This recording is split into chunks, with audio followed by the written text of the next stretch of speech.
अस्सलामुअलैकुम दोस्तों। क्या आपने कभी सोचा है कि भीड़ से निकलकर अकेले रहना आपके लिए फायदेमंद हो सकता है या नुकसानदायक? आजकल की भाग दौड़ भरी जिंदगी में हम सब किसी न किसी गिरोह या इज्तिमाइयत का हिस्सा हैं। लेकिन कभी कभी हमारा दिल चाहता है कि सब कुछ छोड़ छाड़ कर अलग हो जाए। आज की इस वीडियो में हम बात करेंगे मायत से निकलने के क्या फ़वाइद हो सकते हैं और ये हमारी ज़िंदगी पर कैसे असर अंदाज होता है। इज्तिमाइयत से निकलने का सबसे बड़ा फ़ायदा खुद शनासी सेल्फ डिस्कवरी है। जब हम लोगों के दरमियान होते हैं तो हम अक्सर वही करते हैं जो दूसरे कर रहे होते हैं। लेकिन जब आप तन्हा होते हैं तो आपको मौका मिलता है कि आप अपने आप से सवाल करें, मैं कौन हूँ, मेरे ख्वाब क्या हैं।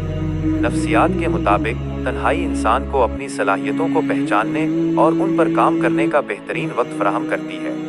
दुनिया के बड़े बड़े मुफक्किरीन, शायर और साइंसदान अक्सर गोशा नशीनी इख्तियार करते थे।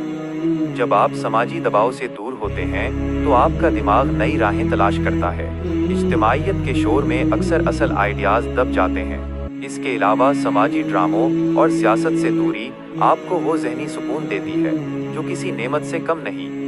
जब आप किसी गिरोह का हिस्सा होते हैं तो आपका वक्त दूसरों की मर्जी के मुताबिक खर्च होता है। इज्तिमाइयत से निकलकर आप अपने वक्त के मालिक खुद बन जाते हैं। आप अपनी सेहत, अपनी तालीम और अपने मुस्तकबिल पर ज्यादा तवज्जो दे सकते हैं।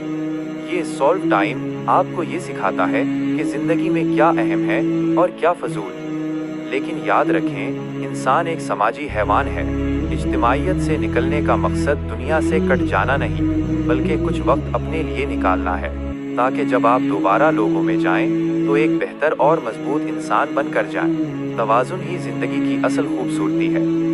अगर आपको ये वीडियो पसंद आई तो इसे लाइक करें और कमेंट्स में बताएं कि क्या आपको अकेला रहना पसंद है या दोस्तों के साथ।